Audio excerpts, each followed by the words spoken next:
A razor blade isn't just for shaving or cutting paper. It's also a super useful DIY tool. You can use it to carve intricate patterns on wood, make precise cuts in fabric for crafts, or create stencil templates from cardboard for painting projects. But today, I'm going to show you another trick with a razor blade that will absolutely surprise you. Have you ever tried using a razor blade for a DIY project? Share your ideas in the comments below. And don't forget to leave a like, subscribe, and hit the bell so you won't miss any of my upcoming creative videos. Next, prepare a paintbrush. You can use either a new one or an old one if you have it. Then, remove the bristles from the brush to take out the wooden handle. That's the part we'll be using for the next step.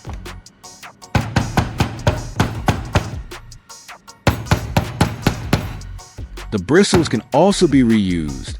I'll make a separate video about how to make use of them if needed.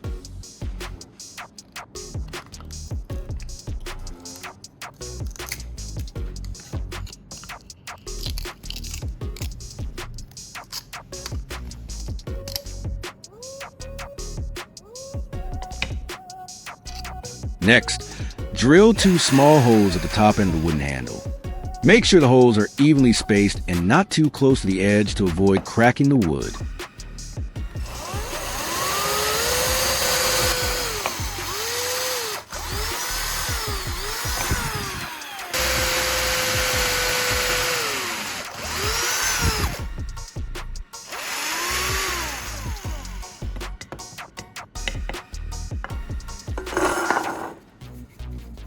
Next, grab 2 cans and remove the pull tabs from the tops. People often use can tabs for making decorative items. They can be turned into keychains, bracelets, or even creative DIY art pieces. If you have some old cans lying around, don't throw them away. You can actually repurpose them and even make some money from them.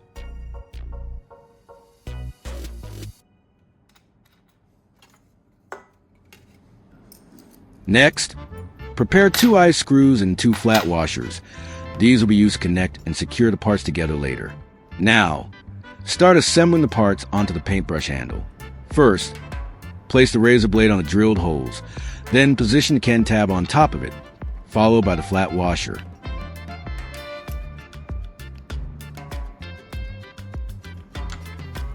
Finally, secure everything tightly in place using the eye screw. Make sure to screw it in tightly so all the parts stay firmly in place and don't move during use. Secure the other side in the same way, making sure it's tightened evenly for a balanced and sturdy setup.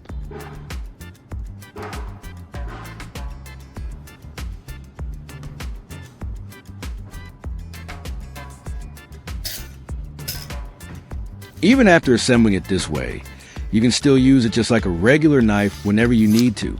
The razor blade remains sharp and functional, allowing you to cut materials such as cardboard, thin wood, plastic, or fabric with precision. It's a handy little tool to keep around for quick fixes or crafting tasks, especially when you don't have a proper knife nearby. Next, take an aluminum wire, but since I don't have one on hand, I'll be using a copper-coated wire instead. I need to remove the outer copper coating to expose the clean metal underneath.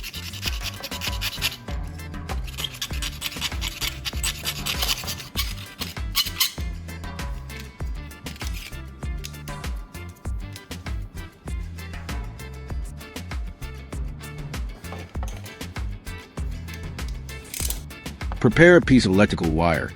The type with 2 copper wires inside will work perfectly for this step. Next, strip off the outer insulation of the electrical wire to expose the 2 copper wires inside. You can use a wire stripper or carefully cut along the edge with a knife to avoid damaging the wires.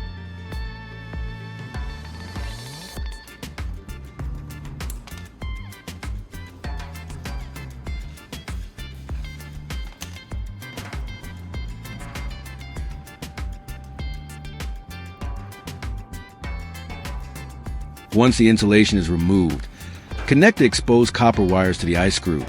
Make sure the connection is secure and tight so it conducts properly.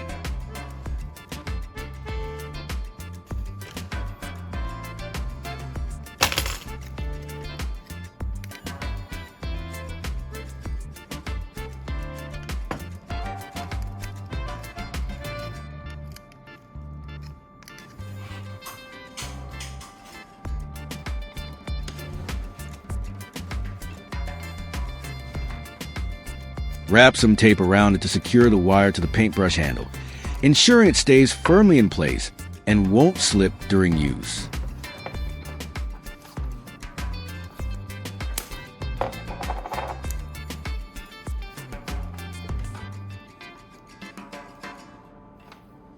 For the remaining two ends of the electrical wire, I'll connect them to two alligator clips.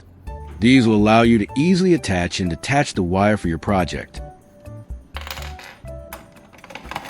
I'll designate the black end as a negative terminal and the red end as a positive terminal to keep the wiring organized and consistent.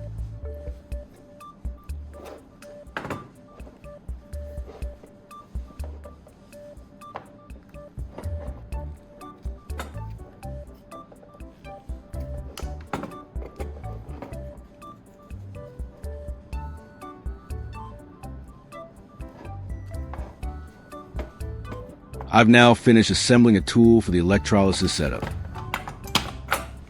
Next, I'll need two more electrical wires with alligator clips on each end.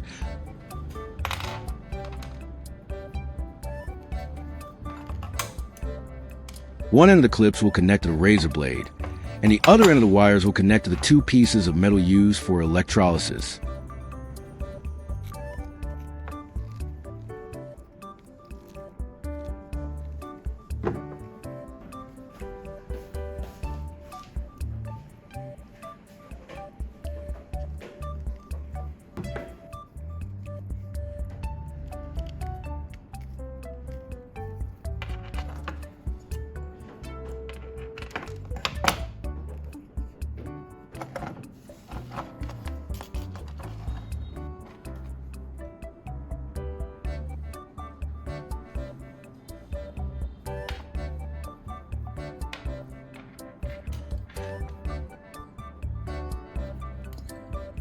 Next, I'll coil the aluminum wire into a spring shape.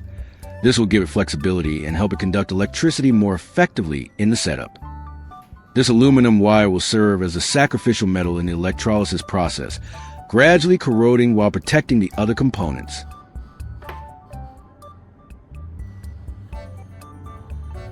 I'll connect the positive wire to this spring. This will allow the current to flow through the sacrificial metal during the electrolysis process.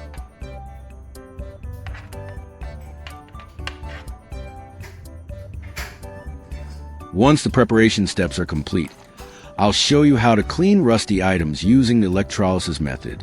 Here is a saw blade that has been severely rusted. The rust on this saw blade is quite extensive.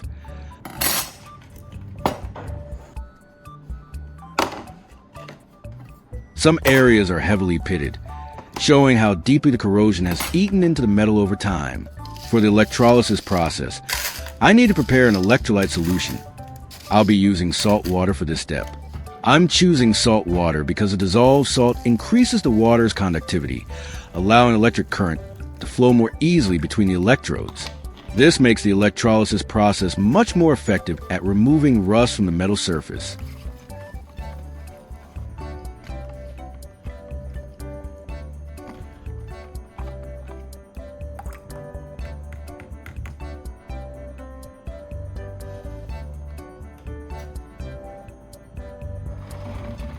Connect the negative terminal to the saw blade. This will make the blade the cathode in the electrolysis setup. During the electrolysis process, electric current flows from a positive terminal through the sacrificial metal, the aluminum spring, into the electrolyte solution, and then to the negative terminal connected to the rusty saw blade. This causes a chemical reaction. The rust iron oxide on the blade is reduced and breaks down, while the sacrificial metal slowly corrodes instead. Place the saw blade into the salt water solution, making sure it's fully submerged but not touching the sacrificial aluminum wire directly.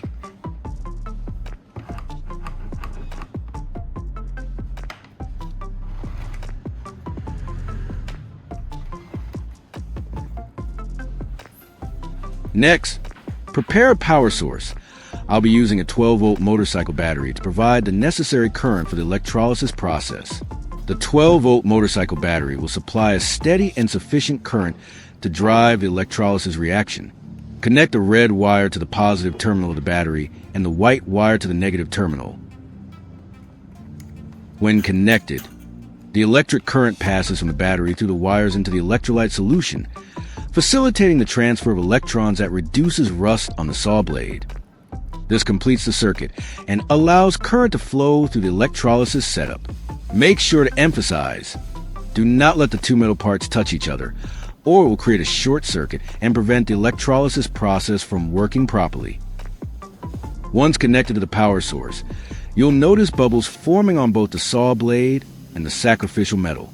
These bubbles are hydrogen and oxygen gases being released as a result of the electrolysis reaction.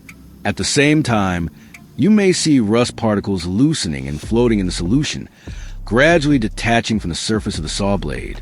Over time, the metal becomes cleaner, while the sacrificial aluminum corrodes instead. The duration depends on severity of the rust. After about an hour, you should start noticing that the rust on the saw blade is loosening and coming off. Remove the saw blade from the solution and clean it thoroughly.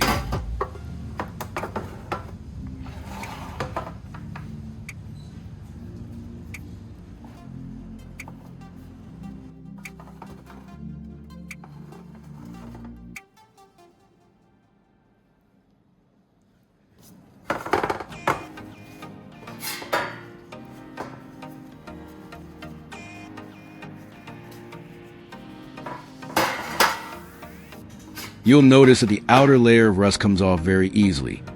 Just a gentle swipe with a brush or even your fingers is enough to make the flaky rust peel away, revealing the cleaner metal underneath.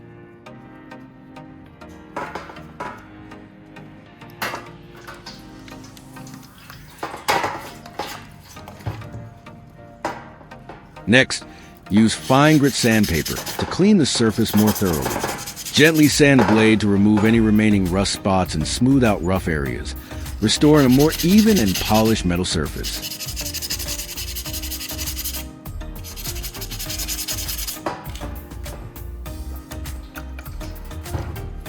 You only need to rub lightly.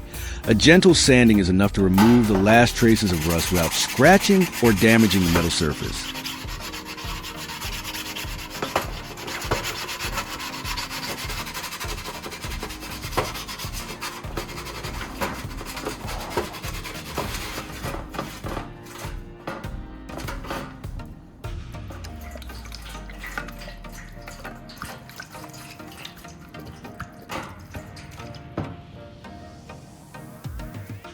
You can clearly see a huge difference compared to before.